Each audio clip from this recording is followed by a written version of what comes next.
Desde la capital del país, Washington, D.C., el único corresponsal mexicano acreditado por la Casa Blanca, Jesús Esquivel, corresponsal de la revista Proceso, hablando sin censura.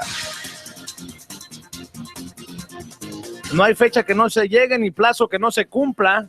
Y bien nos decía don Jesús Esquivel, el supermartes podría darnos una clara idea de quién contra quién serán las elecciones generales, quién por el Partido Republicano, quién por el Partido Demócrata. Mañana nos va a quedar más clara la contienda, don Jesús.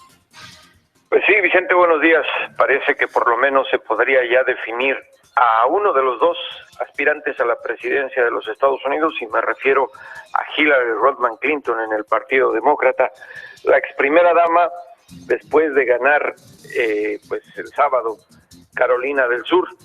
Es ya virtualmente, y lo vamos a comprobar el miércoles, la candidata a la presidencia por el Partido Demócrata.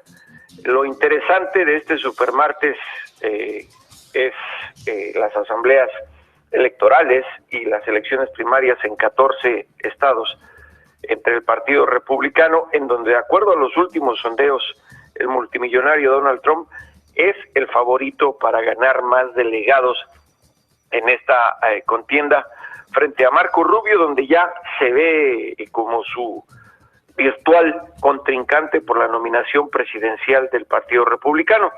Hay que tener muy en claro, Vicente, y esto es una cuestión del proceso electoral de los Estados Unidos, que en el supermartes, para el caso de los republicanos, no necesariamente quien gane la mayoría de delegados es el candidato a la presidencia de los Estados Unidos.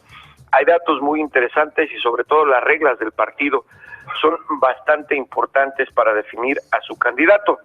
Sin duda, Trump está viviendo un momento de respaldo entre los electores, eso marcan las encuestas, pero es ya Marco Rubio casi el aspirante endosado por el establishment o los líderes del Partido Republicano, que saben que con un Trump ignorante racista podrían perder la presidencia de los Estados Unidos en una contienda con Hillary Rodham Clinton, y eso es lo que no quiere el partido en Washington, mi querido Vicente.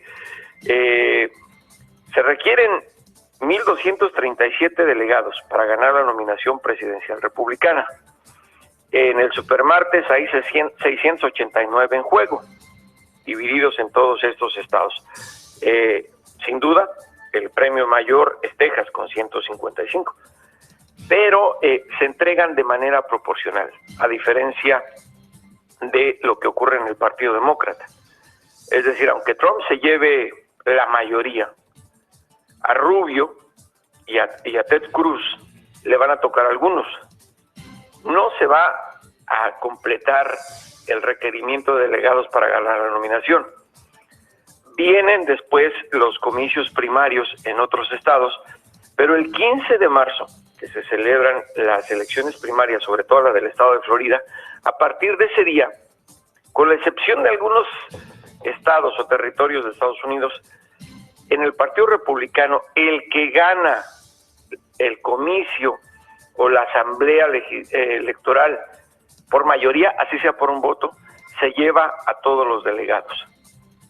Entonces, creo que aun cuando Trump pueda salir vencedor en el número de delegados proporcionales el supermartes, en este partido no todo está definido. Si Rubio llegase a ganar Florida el 15 de marzo, creo que entonces sí veríamos lo que ya se está hablando en algunos medios de comunicación, que sería hasta julio, durante la convención del Partido Republicano en Cleveland, Ohio, cuando los delegados y superdelegados tengan que definir a su candidato presidencial, aunque Trump llegue con la mayoría de delegados en su bolsillo. Qué interesante lo que está pasando en ambos partidos, porque hay que decirlo, está ocurriendo en ambos partidos, como la élite le está apostando a un candidato y un gran sector de los votantes de estos partidos le apuestan a lo que no tenga que ver con esa élite. En el caso de los demócratas, la élite apoya a Hillary Clinton, los que están en contra precisamente de ese famoso establishment apoyan a Bernie Sanders, y en el partido republicano, lo decías, Donald Trump está acaparando esos que ya están cansados con la élite republicana, y esa élite republicana apoya, todo parece indicar, a Marco Rubio. Mira, yo insisto, lo he dicho, a lo mejor se escucha mal reiterarlo en medio electrónico, pero creo que para poder entender electoralmente lo que ocurre en Estados Unidos, más que ver la televisión, hay que leer, insisto, hay que leer. Te voy a dar un ejemplo. El día de ayer, y esto lo hacen cada 4 años, pero lo de ayer es muy significativo. El periódico The New York Times publicó un artículo muy amplio sobre lo que está pasando dentro del Partido Republicano ante una posibilidad de que Trump sea su candidato a la presidencia. Mitch McConnell, el líder de la mayoría demócrata en el Senado, ya tiene un plan.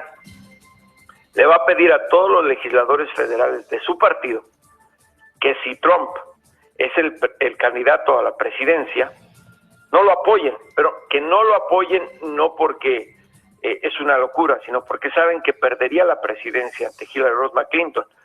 Lo que está pidiendo el líder republicano en el Senado es que, además de marcar su línea de Trump, los senadores y representantes republicanos en el Congreso Federal se concentren en su propia campaña para preservar la mayoría republicana en el Capitolio, y esto para hacerle la vida pesada y contrarrestar cualquier proyecto de ley de una presidencia en manos de Hillary Clinton. Por eso hay que entender muy bien, e insisto, la televisión es muy breve para dar noticias y requiere de mucha audiencia para mantener vigentes sus programas. Siempre la clave de todo, y no en este caso, ha sido leer, y leer pues siempre ayuda y educa, lo sabemos, eso es naturaleza.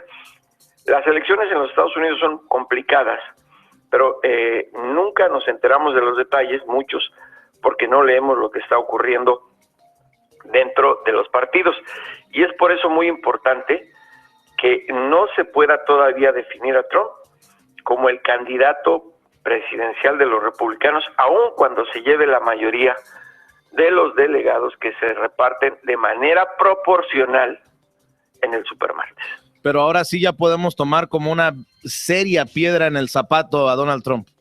Sin duda, creo que pues como ocurrió, y yo admito, me equivoqué al pensar que los estadounidenses eran más congruentes en su manera de elegir a sus posibles representantes en el Congreso.